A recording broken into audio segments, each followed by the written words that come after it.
नमस्ते दोस्तों, स्वागत है आपका रोजाना जिंदगी के नए वीडियो में। आज के इस वीडियो में हम आपको बताएंगे मकर संक्रांति 2024 के बारे में। ये कब है और इससे जुड़ी जानकारी। मगर आगे बढ़ने से पहले अगर आपने ये चैनल सब्सक्राइब नहीं किया है तो अभी सब्सक्राइब कर लें। मकर संक्रांति हिंदू धर्म का एक महत्वपूर्ण पर्व माना जाता है। इस दिन गंगा स्नान और दान का विशेष महत्व है। यह त्यौहार जनवरी माह के 14वें या 15वें दिन ही पड़ता है। यानी अंग्रेजी कैलेंडर के अनुसार मकर संक्रांति का पर्व 14 या 15 जनवरी को मनाया जाता है। इस दिन से दिन बड़े होने लगते हैं जबकि रातें छोटी होने लगती है। यह पर्व एक संक्रांति पर्व है।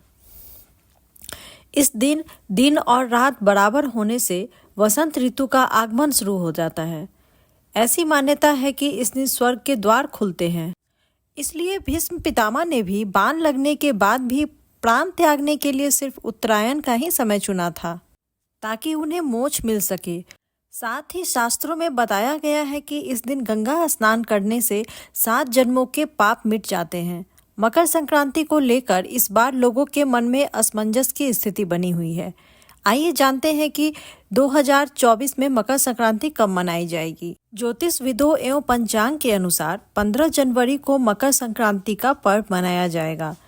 इस दिन सूर्य देव प्रातः 2:54 पर धनु राशि से निकलकर मकर राशि में प्रवेश करेंगे। इस अवसर पर शुभ मुहूर्त इस प्रकार रहेगा। मकर संक्रांति पुण्य काल प्रातः 7:15 से शाम 6:21 तक। मकर संक्रांति महापुण्य काल प्रातः 7:15 से प्रातः 9:02 तक रहेगा। दान पुण्य के लिहाज से मकर संक्रांति का दिन बहुत ही खास महत्व रखता है। इस दिन पवित्र नदियों में स्नान, पूजा पाठ, धर्म व दान पुण्य के कार्य करके पुण्य की प्राप्ति कर सकते हैं। मकर संक्रांति पर कई चीज़ों का दान करना फलदायी होता है। दान पुण्य से सुख सौभाग्य की प्राप्ति होती है। मकर संक्रांति पर सूर्य के उत्तरायण प्रवेश को अत्यंत शुभ माना गया है क्योंकि इस दिन से पूरे मलमास से रुके हुए विवाह, गृह प्रवेश, यज्ञोपवीत संस्कार जैसे मांगलिक व शुभ कार्य पुनः शुरू हो जाते हैं।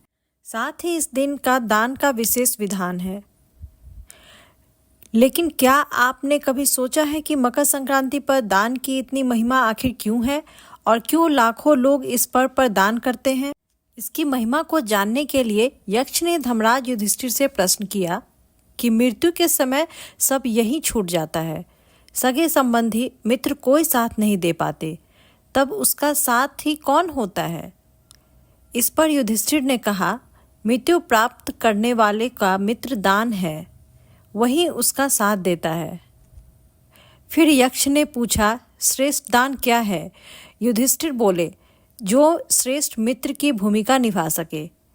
यक्ष ने फिर प्रश्न किया, दान किसे दिया जाए? युधिष्ठिर ने उत्तर दिया, दान सुपात्र को या सही व्यक्ति को दिया जाए जो प्राप्त दान को श्रेष्ठ कार्य में लगा सके। उसी को दिया गया दान श्रेष्ठ होता है, वही पुण्य फल देने में समर्थ होता है। इसी प्रकार अथर्ववेद में कहा गया है कि सैकड़ों हाथों से कमाओ और हजारों हाथों से बांट दो। दान कई प्रकार के हो सकते हैं। अर्थदान, विद्यादान, श्रम दान, ज्ञान दान, अंगदान, रक्तदान आदि। इनमें से हर एक की अपनी महत्ता है।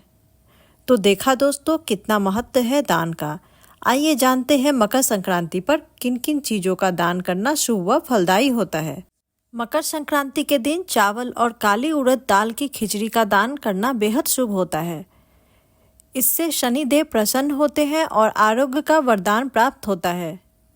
मकर संक्रांति पर काले तिल से बनी चीजें दान करने से सूर्यदेव, भगवान विष्णु जी और शनिदेव तीनों प्रसन्न होते हैं। मकर संक्रांति को तिल संक्रांति भी कहा जाता है। काले तिल के दान से दुर्भाग्य दूर होता है। मकर संक्रांति पर गुड़ का दान अवश्य करना चाहिए। गुड़ का दान करने से गुरु, शुक्र और शनि तीनों ग्रहों की कृपा बरसती है। शास्त्रों के अनुसार मकर संक्रांति पर नमक के दान से नकारात्मक ऊर्जा का नाश होता है, इसलिए इस दिन नमक का दान करना चाहिए। जातक की कुंडली से शनि और राहु के दोष को मिटाने के लिए मकर संक्रांति के दिन किसी गरीब और जरूरतमंदों को ऊनी कपड़ों का दान करना चाहिए। घी का संबंध गुरु और सूर्य से माना जाता है, इसलिए मकर संक्रांति पर अपना भाग्य चमकाने के लिए देसी घी से बने व्यंजनों का दान करना चाहिए। मकर संक्रांति के दिन शनि देव के मंदिर में तेल चढ़ाना बहुत ही शुभ होता है। इससे शनि देव की कृपा दृष्टि बनी रहती है और जीवन में सुख समृद्धि का वास रहता है। मकर संक्रांति के दिन काली चीजों का दान करने से सभी तरह के शनि दोष और राहु दोष दूर होते हैं। नए काले कपड़े, काले कंबल आदि का दान कर सकते हैं। मकर संक्रांति के दिन गंगा स्नान करने के बाद गरीबों को रेवड़ी और मूंगफली खिलानी चाहिए। मकर संक्रांति के दिन गाय को हरा चारा खिलाने का विशेष महत्व है। इससे घर में हमेशा खुशहाली रहती है। मकर संक्रांति पर दीपदान का बड़ा महत्व होता है। इस दिन किसी मंदिर या पवित्र नदी में दीपदान अवश्य करनी चाहिए। इससे शुभ फलों को प्राप्ति होती है। दोस्तों, अब जानते हैं कि मकर संक्रांति पे हमें किन चीज़ों को करने से बचना चाहिए। कुछ चीज़ें ऐसी भी हैं जिन्हें भूल कर भी नहीं करनी चाहिए। बिना स्नान के भोजन न करें। मकर संक्रांति के दिन पवित्र नदियों में स्नान करने की मान्यता है। इस दिन नहाकर ही भोजन करना चाहिए। शाम के समय भोजन न करें। कोई भिक्षु या जरूरतमंद को खाली हाथ न जाने दे। सनातन धर्म में मकर संक्रांति पर्व का विशेष महत्व है। इस दिन को दान, पुण्य, तर्पण, पवित्र नदियों में स्नान के रूप में जाना जाता है।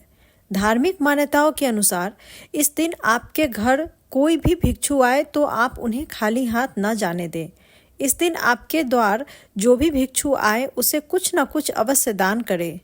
मकर संक्रांति किसानों के लिए बेहद महत्वपूर्ण त्यौहार है। इस दिन को किसान बड़े ही धूमधाम से मनाते हैं। यह पर्व प्रकृति के साथ जश्न मनाने का पर्व है। इस दिन किसी भी पेड़ पौधे की कटाई या छटाई नहीं करनी चाहिए।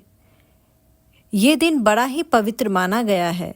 इस दिन लहसुन प्याज नहीं खाना चाहिए, क्योंकि लहसुन प्याज तामसिक भोजन में आते हैं। मकर संक्रांति वाले दिन इन्हें खाने से परहेज करना चाहिए। कहा जाता है कि तामसिक भोजन से व्यक्ति को गुस्सा आता है और वह गुस्से में अपशब्द कह सकता है। इस दिन किसी को अपशब्द नहीं कहना चाहिए। धार्मिक मान्यताओं के अनुसार इस बात का विशेष ध्यान रखें कि मकर संक्रांति के दिन दूध देने वाले मवेशियों के दूध दूहने से भी परहेज करना चाहिए।